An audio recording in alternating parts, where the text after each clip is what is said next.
FullTiltPoker.net presents Learn from the Pros. We continue to learn from the pros, presented by FullTiltPoker.net. Today we are talking about playing with the big stack. How you doing down there? How you doing over there? We continue with our roundtable discussion where we pick the brains of all the greatest pros. It's not a literal thing, Howard Lederer. Don't worry, you're safe. Okay, good. You're okay. I don't know if you're safe today because your sister's here maybe to tell some great stories about you because you got a great book coming out, right? It's out. It's out, yeah. My autobiography. You can find it in stores everywhere. Nice. Howard, you scared about that? Yeah, I don't. I'm trying to buy all the copies. Yeah, exactly. There's some great pictures in it. Tell-all expose. There's some great pictures of of him as a little boy, like pulling my hair out. Oh, great. Yeah, torturing me. Yeah, let's safely move on from that one. Ted Forrest, I've called a lot of your tournaments on Fox Sports Net. It's good to see you in person and not just inside the TV screen. It's good to be here, Chris. Thanks for joining us. Eric Seidel, he has 7 bracelets to his name and the King of Pop. Why do you want me to call you that? You just wanted a nickname, so that's it now? Okay, sold. We'll take it. David That's what Gray. his kids have been calling him for years. Pop. Nice. How are you, David? I'm good. How are you, Chris? Good to see you. Playing with the big stack, guys, is there just one rule of thumb? I mean, help me out here. In my experience, I have a fairly easy time amassing a big stack, and I have some trouble protecting a big stack. So I think when you get a big stack, it's important to still kind of attack the blinds and the players that you know won't fight back. But at the same time, when you do have a big stack, it's important to protect Well, what's your trouble? I don't want to turn this into a therapy session or anything, but what do you think? In the past, I may have been too willing to engage in race situations, like if I have a pretty good read on a guy that he's got like ace-king, and I've got the 2 10s or 2 9s, you know, with dead money out there, mathematically, I'm probably supposed to call. But as a big stack, having easy opportunities to pick up blinds and smaller pots, maybe I should be actually less willing to engage for a third or a half of my stack, you know, in a race situation. I thought you had to be aggressive all the time. Well, not all the time, because, I mean, one of the things that I find the biggest mistake that I think players make when they have a big stack is that they take it upon themselves to knock out all the short stacks.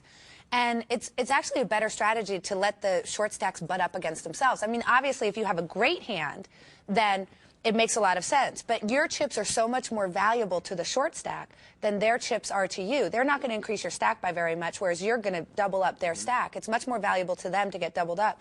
So I think people will take a lot of really weak hands thinking, it's not a big percentage of my stack, so it's not a big deal. I'll try to knock this guy out. And I think that that's a huge mistake, and you can really lose a lot of chips just deciding that you're going to be the one who knocks out every single short stack at the table because you've got so many big chips. It's not your job. David, do you have to have a certain personality to be a bully? Not really, but it helps to let people not think you're bullying them while you are bullying them. What does that mean? Well, you can actually... The Dan Harrington special. It's true. When Dan Harrington won the World Series the first time, he turned his hand over about 3 times in the whole tournament. He just would bet and look like he's Dan, and people would go out.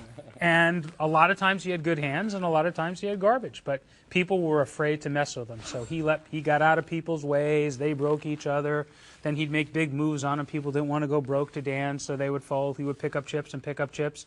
And then once in a while he would have a good hand, and if he ever got called and the guy was all in, he won most of those. But he was a thing of beauty in that tournament by being super aggressive without really ever having anything and knowing when to back off. And just his table presence and his reputation as Action Dan, which means he gives no action. He was giving tons of action, but no one ever challenged him because they thought that's Action Dan.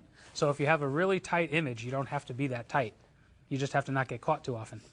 Yeah, I mean, David Gray's image is like Action Dan Jr., by the way. I mean, I would have to say that one of the few times that I'm willing to show a card out of my hand, which I almost never do, is when I have a really huge stack and I'm raising a lot of hands at the table.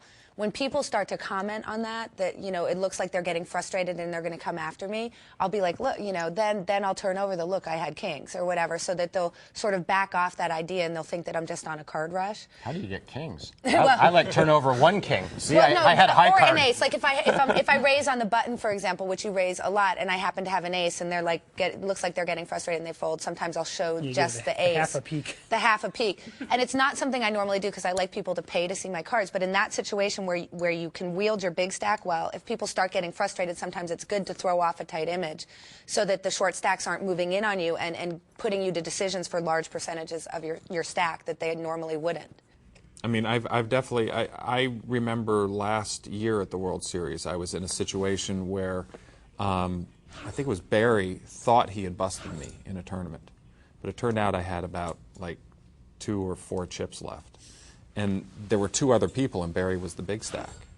And for like the next 2 rounds, while I was anting, just trying to find a little spot to survive, he just tortured the other 2 guys because I was so short that he knew they could not afford to get knocked out before I got knocked out. They had to wait for me. And he picked up about 2 rounds worth of blinds before I went broke and finished fourth in that tournament because he knew that they couldn't gamble. So situations do come up where you can wield the power of the big stack. Well, I think the one thing that people don't understand is how easily you can lose your big stack. You can be at a final table. You can be the big stack, and you can be the next person out. It's very easy. You get involved in a couple of hands, double people up, and all of a sudden you're gone, and everybody's wondering what happened to that guy.